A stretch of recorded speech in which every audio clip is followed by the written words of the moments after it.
ഞാൻ ഇന്ത്യക്ക് വെളിയിൽ ഒരു സ്ഥലത്ത് ചെന്നപ്പോൾ ഒരു മലങ്കര പള്ളിയിലാണ് ഞാൻ താമസിക്കുന്നത്. അപ്പൊ എനിക്ക് ഭയങ്കര സന്തോഷമായതിന്റെ കാരണം മലങ്കര കമ്മ്യൂണിറ്റി ഉണ്ട്, മലങ്കര കുർബാന ചൊല്ലാം. അപ്പൊ അതൊക്കെയാണ് ഈ പാവപ്പെട്ട മനുഷ്യരുടെ സന്തോഷം.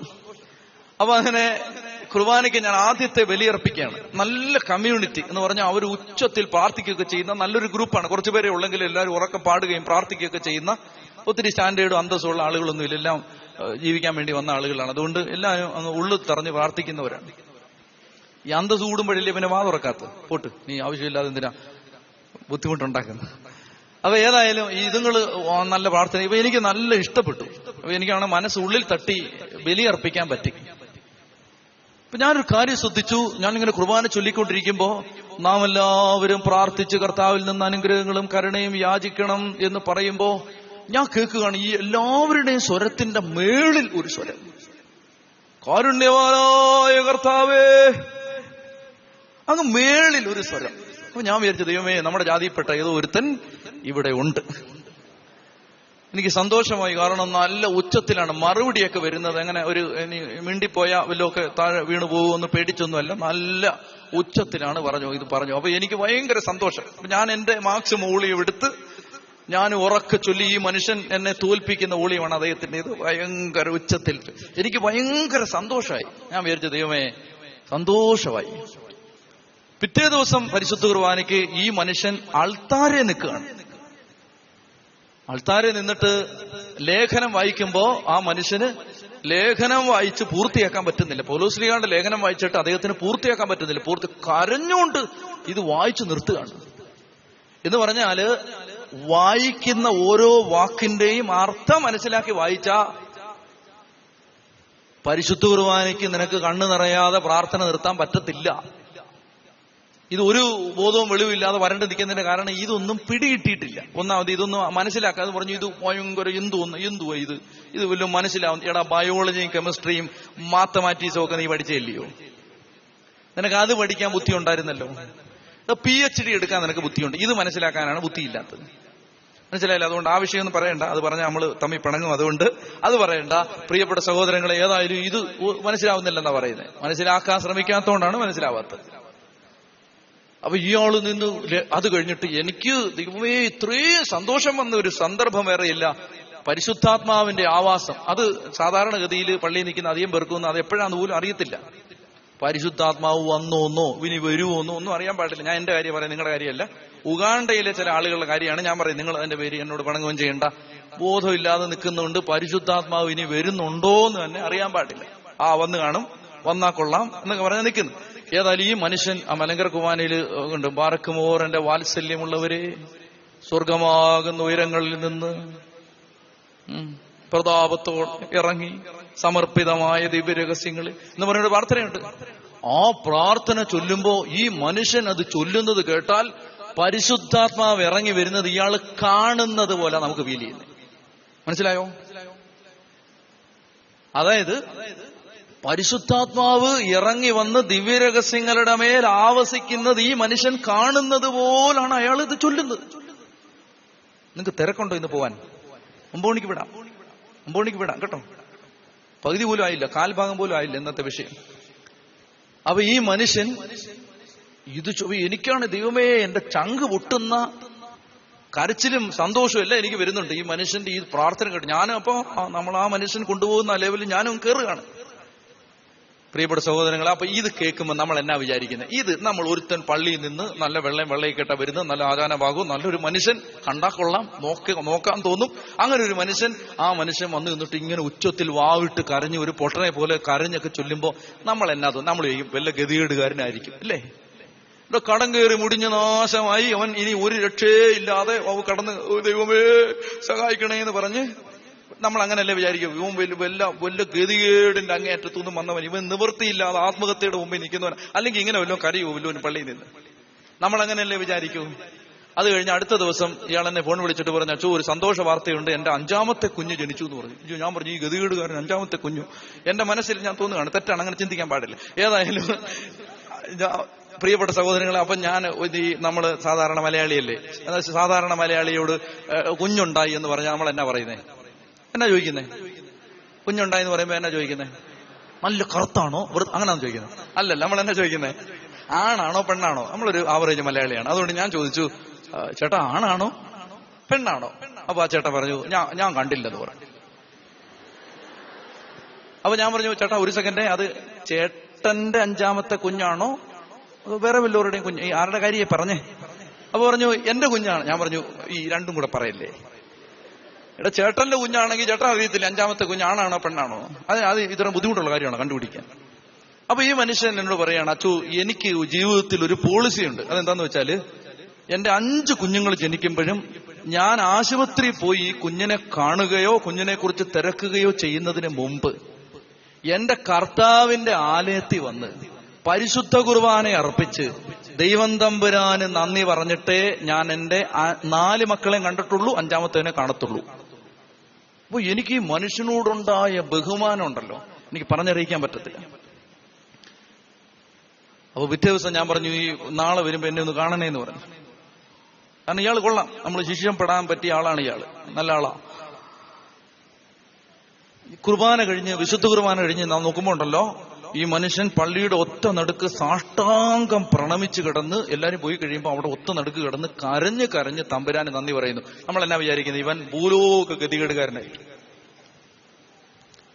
അവസാനം ചോദിച്ചു പറഞ്ഞു വന്നപ്പോഴാണ്, ആ പള്ളി വരുന്ന ഏറ്റവും വലിയ കോടീശ്വരന്റെ കാര്യമാണ് ഞാൻ ഈ പറയുന്നത്. മനസ്സിലായോ? അയാൾ എന്നോട് പറഞ്ഞു, എന്റെ മക്കൾക്ക് ഒരു പീസ് ബ്രെഡ് വാങ്ങിച്ചു കൊടുക്കാൻ, എന്റെ മൂത്ത കൊച്ചിന് കൊടുക്കാൻ നിവർത്തിയില്ലാതെ ഞാൻ ഇതിലെ നട്ടം തിരിഞ്ഞ കാലത്ത് പള്ളി വരും. ഇലക്ട്രീഷ്യന്റെ വിസായിൽ ഒരച്ഛൻ വന്ന് താമസിക്കുന്നുണ്ട്. അച്ഛന്റെ വിസായി വരാൻ പറ്റത്തില്ല അന്ന്. അച്ഛനപ്പൊ അതുകൊണ്ട് പുറത്തിറങ്ങാനൊന്നും പറ്റത്തില്ല. അതുകൊണ്ട് അച്ഛൻ താമസിക്കുന്ന സ്ഥലത്ത് അച്ഛന് 3 നേരവും ഭക്ഷണം കൊണ്ട് കൊടുക്കും. എന്നിട്ട് വൈകുന്നേരം ജോലി കഴിഞ്ഞ് രാത്രി അത്താഴവും കൊണ്ട് വന്നിട്ട് അച്ഛന് ഭക്ഷണം കൊണ്ട് കൊടുത്തിട്ട് പള്ളി മുഴുവൻ തൂക്കും. ഒരൊറ്റ പൊടി കിടക്കാൻ പാടില്ല, എനിക്ക് നിർബന്ധമാണ്. ആ മനുഷ്യൻ പറയാണ്, എല്ലാം തൂത്ത് തുടച്ച് വൃത്തിയാക്കി ആൾക്കാരെ എല്ലാം തുടച്ചിട്ട് പുരോഹിതൻ മലങ്കര കുർബാനയ്ക്ക് പുരോഹിതൻ ചവിട്ടി നിന്ന് പ്രാർത്ഥിക്കുന്ന ബലിപീഠത്തിന്റെ താഴെയുള്ള പടിയുടെ പേരാണ് ദർഗ. ആ ദർഗായിൽ തലവെച്ച് കിടന്ന് ഞാൻ കരയും, ദൈവമേ ഒന്നുമില്ലാത്തവനാ, ദൈവമേ നീ പരിശുദ്ധനാ, നീ സർവശക്തനാ. ദൈവത്തെ സ്തുതിക്കും, ദൈവത്തെ ആരാധിക്കും, ദൈവസന്നിധി കിടന്ന് കരഞ്ഞ് പ്രാർത്ഥിക്കും. ആ മനുഷ്യൻ പറഞ്ഞു, ദൈവം എനിക്ക് ഞാൻ സങ്കല്പിക്കുന്നതിനേക്കാൾ കൂടുതൽ തന്നു. ഇല്ലാത്ത കാലത്ത് എന്നെ സഹായിച്ച ദൈവത്തെ എല്ലാം ഉണ്ടായ കാലത്ത് ഞാൻ മറക്കണോ ചാ? എന്റെ പ്രിയപ്പെട്ട സഹോദരങ്ങളെ, ഞാനിത് പറയുന്നത് ദൈവം തമ്പുരാനെ ആരാധിക്കാൻ നിനക്കൊരു ലജ്ജ തോന്നരുത്. നിന്നെ അങ്ങനെ തോന്നിപ്പിക്കുന്നുണ്ടെങ്കിൽ അങ്ങനെ തോന്നിപ്പിക്കുന്നവന്റെ പേര് ലജ്ജയുടെ ദുരാത്മാവെന്നാണ്. ലജ്ജയുടെ പിശാച്, ദുരഭിമാനത്തിന്റെ പിശാച്. ആരാണ് ദൈവത്തെ ഏറ്റവും കൂടുതൽ ആരാധിക്കേണ്ടതെന്നറിയാമോ? ഏറ്റവും കൂടുതൽ ദൈവം അനുഗ്രഹിച്ച ഇടവകയിലുള്ളവൻ ഏറ്റവും മുമ്പിൽ നിന്ന് ദൈവത്തെ ആരാധിക്കണം. ഞാൻ കുടുംബൻ പള്ളിയിൽ വികാരിയായിരിക്കുന്ന സമയത്ത് അവിടെയുള്ള ട്രസ്റ്റി, അദ്ദേഹം ഡയറ്റിലെ അധ്യാപകനായിരുന്നു. അദ്ദേഹം നല്ല ബുദ്ധിയുള്ള ആളാണ്, നല്ല 1-ാം തരം എഴുത്തും വായന അറിയാവുന്ന നല്ല ബുദ്ധിയുള്ള ആളാണ്. ഞാൻ ആ കമ്മിറ്റിക്കാരെ വിളിച്ചു കൂട്ടിയിട്ട് അവരോട് പറഞ്ഞു, ഞാൻ പള്ളിയിൽ ഒരു കാര്യം പറയും. പള്ളി പബ്ലിക്കായിട്ട് ഞാൻ അനൗൺസ് ചെയ്തു. ഞാൻ പറഞ്ഞു, ഒരു പള്ളിയിൽ ഏറ്റവും മുമ്പിൽ നിന്ന് കുർബാന പുസ്തകം പിടിച്ചും കൈകൂപ്പിയും ദൈവത്തെ ആരാധിക്കേണ്ടത് ആരാന്നറിയാം? ആ പള്ളിയിലെ ട്രസ്റ്റി, ആ പള്ളിയിലെ സെക്രട്ടറി, ആ പള്ളിയിലെ കമ്മിറ്റിക്കാർ. അതാണ് ചെയ്യേണ്ടത്. ഒരു പള്ളിയിലെ ദൈവത്തെ ആദ്യം ആരാധിക്കേണ്ടത്, അത് കാണിച്ചു കൊടുക്കേണ്ട ആരാ? പള്ളിയിലെ ഭാരവാഹികള്, സൺഡേ സ്കൂൾ അധ്യാപകര്, ഒരു പള്ളിയിലെ അവരാണ് ദൈവത്തെ ആരാധിച്ച് കാണിച്ചു കൊടുക്കേണ്ടത്. പള്ളി കമ്മിറ്റി ഓഫീസിൽ ആ സമയം ഞാൻ പറഞ്ഞു, പള്ളിയിൽ ഒരു പ്രാർത്ഥന ആരംഭിച്ചാൽ പള്ളിയുടെ ഓഫീസ് അടച്ചിരിക്കണം. പിന്നെ ഒരു ബിസിനസ്സും പള്ളിയിലില്ല. കച്ചവടം എല്ലാം പിന്നെ കഴിഞ്ഞ്, അത് കഴിഞ്ഞ് കിട്ടുന്ന മതി നമുക്ക്. പ്രിയപ്പെട്ട സഹോദരങ്ങളെ, എനിക്ക് ഈ വിഷയത്തിൽ ഞാൻ നിങ്ങളോട് പറയട്ടെ, പള്ളിയിൽ സാമ്പത്തികമായി ഒരു ദാരിദ്ര്യം ഇന്നുവരെ ദൈവം തമ്പുരാൻ ഞാനിരുന്ന് ഒരു പള്ളിയിലും തന്നിട്ടില്ല. ഒരു പള്ളിയിലും ഗതികേട് കൊണ്ട് ദൈവത്തിന് മുമ്പേ ഇരിക്കേണ്ട അവസ്ഥ പള്ളിക്കാർക്ക് വന്നിട്ടില്ല. ഒറ്റ കാര്യമുള്ളൂ, നമ്മൾ പിരിവും രസീതും കൊണ്ടിരിക്കുന്ന സമയത്ത് പള്ളി കയറി ദൈവത്തെ അങ്ങ് ആരാധിക്കണം. ദൈവത്തെ അങ്ങ് ആരാധിക്കണം. പരിശുദ്ധ കുർബാനയ്ക്ക് ഞാൻ ആ പള്ളിയിലെ ട്രസ്റ്റിയോട് പറഞ്ഞു, ചേട്ടാ ഒന്നും വിചാരിക്കരുത്, ചേട്ടനാണ് ഒന്നാമത് നിന്ന് ദൈവത്തെ ആരാധിക്കേണ്ടത്. ഞാൻ മാറുന്നത് വരെയും ഞാനൊരു കാഴ്ച കണ്ടിട്ടുണ്ട്. അതായത് ഏറ്റവും മുമ്പിൽ എന്റെ ആ ഇടവക്കാരൻ അച്ഛനായി, ഇവിടുത്തെ കൊച്ചച്ഛൻ ഇരിപ്പുണ്ടല്ലോ ഇവിടെ, ആ പള്ളിയിലെ ട്രസ്റ്റി, ഞാൻ ഇരുന്ന സമയത്ത് പള്ളിയിലെ ട്രസ്റ്റി ആയിരുന്ന ആള് ഏറ്റവും ഫ്രണ്ടില്, വാതിൽ കഴിഞ്ഞ് മുന്നോട്ടുള്ള ഭാഗത്ത് ഫ്രണ്ടിൽ നിന്ന് പരിശുദ്ധ കുർബാനയ്ക്ക് മുമ്പേ കരങ്ങൾ കൂപ്പി പ്രാർത്ഥിക്കുന്ന എല്ലാ കുർബാനയ്ക്കും ഞാൻ കണ്ടിട്ടുണ്ട്. ഇതാണ് ഏറ്റവും കൂടുതൽ ഒരു പള്ളിയിൽ ദൈവം അനുഗ്രഹിച്ചവരാണ് ദൈവത്തെ ഏറ്റവും കൂടുതൽ ആരാധിക്കുക. ഗതികേടുകാരനല്ല. നമ്മൾ ഇന്നത്തെ തലമുറയ്ക്ക് കാണിച്ചു കൊടുക്കേണ്ടത്. പ്രിയപ്പെട്ട സഹോദരൻ, നിങ്ങൾ ശ്രദ്ധിക്കണം. അതായത് പള്ളിയില് നമ്മള് ദേവാലയത്തിൽ ദൈവാരാധന നടക്കുമ്പോ നമ്മൾ മുറ്റത്ത് നിന്നാൽ, അതിലേക്ക് വരാൻ നേരമില്ല, ഇന്ന് വരാൻ നേരമില്ല, തീർന്നു സമയം, നാളെ പറയാം. നമ്മൾ ജീവനോടുണ്ടെങ്കിൽ നാളെ ഇതെല്ലാം പറയും. അതായത് ദൈവത്തെ ദേവാലയ മുറ്റത്തൊരു വ്യക്തി നിൽക്കുകയാണ്, ദൈവാരാധന പള്ളിക്കകത്ത് നടക്കുകയാണ്. ഈ കൊച്ചുങ്ങൾ പള്ളി വരുമ്പോ അവർ കാണുന്ന കാഴ്ച എന്താ? പള്ളിയിൽ ഭയങ്കര ദൈവാരാധന, കൊള്ളാവുന്നവരെല്ലാം മുറ്റത്ത്. കേട്ടോണേ, നിങ്ങൾ കേട്ടോണേ, കേക്ക്. അതായത് കൊള്ളാവുന്നവരെല്ലാം മുറ്റത്ത്, കുറെ ഗതികെട്ടവന്മാര് മാത്രം പള്ളിക്കകത്ത്. പറഞ്ഞാൽ ഗതികേടിന്റെ അങ്ങേറ്റത്ത് നിൽക്കുന്ന കുറെ ഗതികെട്ടവന്മാര് മാത്രം. അന്തസ്സുള്ളവന്മാര് സകലരും പള്ളിക്ക് മുറ്റത്ത്. കേട്ടോണേ, ഇവിടുത്തെ കാര്യമല്ല, അങ്ങനൊന്നും ചിന്തിക്കരുത്. ഞാൻ പൊതുവായ കാര്യം പറയണം. അതായത് അന്തസ്സുള്ളവരെല്ലാം മുറ്റത്ത്. ഈ കൊച്ചുങ്ങൾ എന്നാ വിചാരിക്കുന്നത്? അന്തസ്സുണ്ടായാൽ അന്ന് പള്ളിയുടെ മുറ്റത്തിറങ്ങണം. എന്ന് അന്തസ്സുണ്ടാവുന്നു അന്ന് പള്ളിയുടെ മുറ്റത്ത് നിന്ന് ദൈവത്തെ ആരാധിക്കുക. അതുവരെ ഗതികേടുള്ള കാലത്ത് വരെ പള്ളിക്കകത്ത്. ഇതല്ലേ, ഈ കൾച്ചറല്ലേ പ്രിയപ്പെട്ടവരെ നമ്മൾ അടുത്ത തലമുറയ്ക്ക് കൊടുക്കുന്നത്? ഈ കൾച്ചറല്ലേ? എനിക്കറിയാം, എന്റെ സ്നേഹിതനായ ഒരു അച്ഛൻ പള്ളിയിൽ പരിശുദ്ധ കുർബാന മാത്രമല്ല, എന്ത് പ്രാർത്ഥനയുണ്ടെങ്കിലും അച്ഛൻ ആദ്യം മുട്ടുകുത്തും. അതുകൊണ്ട് ഞാൻ ആ പള്ളി കണ്ടിട്ടുള്ളത്, അച്ഛനെ ഇടയ്ക്കിടയ്ക്ക് എന്റെ പള്ളി അച്ഛൻ വന്ന് സഹായിക്കും, ഞാൻ അച്ഛന്റെ പള്ളി പോയി ധ്യാനം നടത്തും. ഞാൻ കാണുന്ന കാര്യം ഇതാ, ഒറ്റ ഒരുത്തനോട് പള്ളിക്കകത്ത് കയറണമെന്ന് പറയേണ്ട അവസ്ഥയില്ല. കാരണം ആദ്യം ഏറ്റവും മുമ്പിൽ വികാരിച്ച മുട്ടുകുത്തി നിന്ന് പ്രാർത്ഥിക്കുന്നു. ജപമാല വികാരിച്ചനാണ് തുടങ്ങുന്നത്. നമ്മുടെ തിരുവനന്തപുരത്തുള്ളൊരച്ഛൻ. അല്ല പ്രിയപ്പെട്ട സഹോദരൻ, ഞാൻ പറയുന്നത്, നിങ്ങൾ മാതാപിതാക്കള്, ദൈവം അനുഗ്രഹിച്ചവര്, സമ്പത്തുള്ളവര്, കോടീശ്വരന്മാര്, അധ്യാപകര്, വലിയ ഉദ്യോഗ പദവികൾ വഹിക്കുന്നവര്, നിങ്ങൾ ദേവാലയത്തിന്റെ മുൻപിൽ നിന്ന് ദൈവത്തെ ആരാധിച്ചാൽ നാളെ ഈ മക്കളോട് ആരാധിക്കാൻ ആരും പറയണ്ട. മനസ്സിലാവുന്നുണ്ടോ പറയുന്നത്? ബാബു പോൾ IAS ശുശ്രൂഷക്കുപ്പായി വിട്ട് ധൂവുക്കുറ്റി വീശുമ്പോ അവിടുത്തെ പിള്ളേരോട് ആരും പറയണ്ടാണ്, IAS-കാരനായാൽ ഈ ധൂവുക്കുറ്റി വീശാൻ നാണക്കേട് വിചാരിക്കണ്ട.